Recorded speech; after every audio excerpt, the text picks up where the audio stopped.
Agora a gente vai começar a estudar assíntotas horizontais. Bom, o que é uma assíntota horizontal? Falando num termo mais matemático, é quando o gráfico da f ela se aproxima de uma reta y igual a um L qualquer, sendo L uma constante, quando o x cresce ou decresce sem cota. Dizemos que o y igual a L vai ser a nossa assíntota. O que está acontecendo? O que essa frase significa?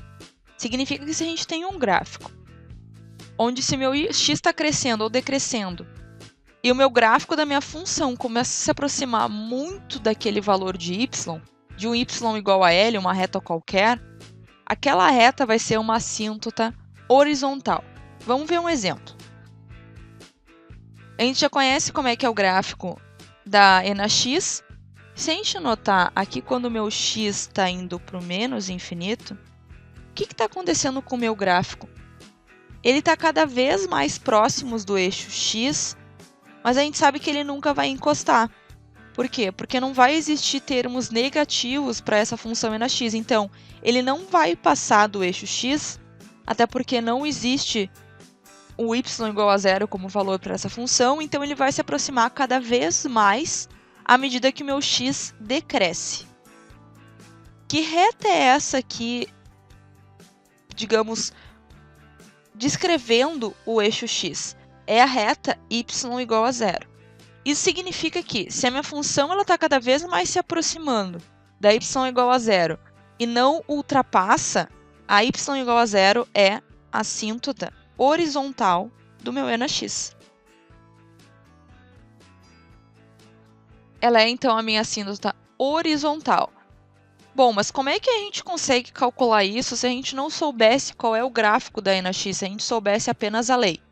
Existe uma forma e é através do cálculo de limite.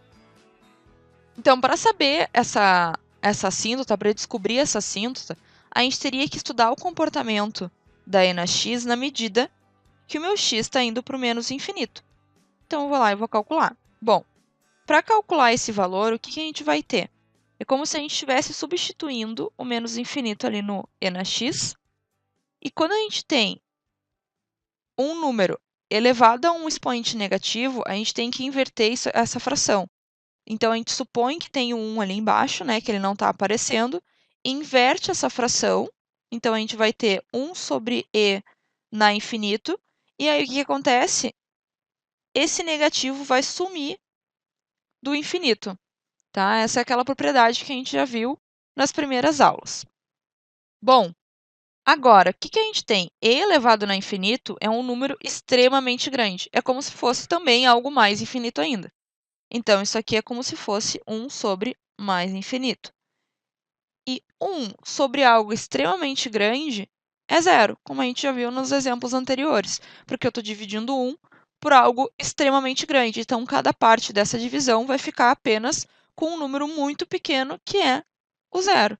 Então, calculei um limite do x indo por um dos infinitos, nesse caso é o menos, e eu encontrei um número.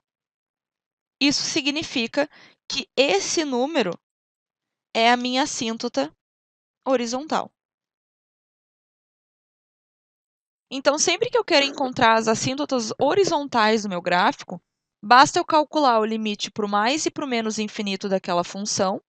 Então, eu vou calcular o limite para o mais infinito e o limite para o menos infinito dessa minha função que eu quero saber se tem assíntotas horizontais ou não. E se eu encontrar um número, isso significa que possui assíntota horizontal. Bom, mas eu posso também calcular o limite para o mais infinito e encontrar um número, e para o menos infinito e encontrar menos infinito. Isso não teria problema. O que importa é eu calcular o limite para os infinitos para saber se tem a assíntota e encontrar esse valor. E aí a gente diz que y igual a esse valor é a assíntota horizontal do gráfico.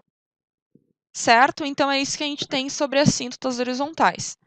No exemplo que a gente tinha visto sobre funções racionais calculadas por mais infinito, a gente viu também uma função que tinha já a assíntota, só que a gente ainda não conhecia o conteúdo, que era a função 3x mais 1 sobre 2x menos 5.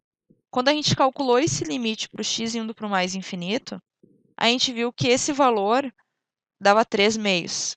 Isso significa que y igual a 3 meios é a assíntota horizontal do meu gráfico.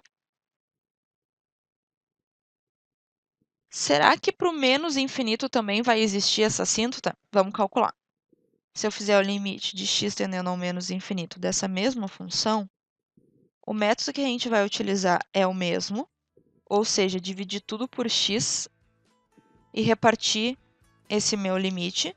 Então, eu vou ter limite de 3x. Lembrando, né, por que eu estou dividindo por x? Porque é a maior potência de x dentre os polinômios do numerador e do denominador. Então, eu vou dividir todos eles por esse maior termo, que é o próprio x. E aí eu vou ter esse novo limite que está mostrando na tela. Bom, então reescrevendo esse meu limite, o que eu vou ter?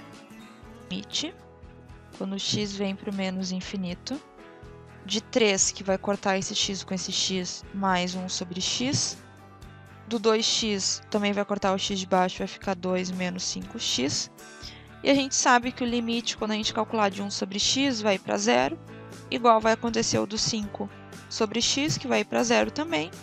E a gente vai encontrar que esse limite deu igual a 3 meios. Isso significa que quando o x está indo para o menos infinito, 3 sobre 2 é a nossa assíntota horizontal. Então, y igual a 3 sobre 2 é a nossa assíntota horizontal.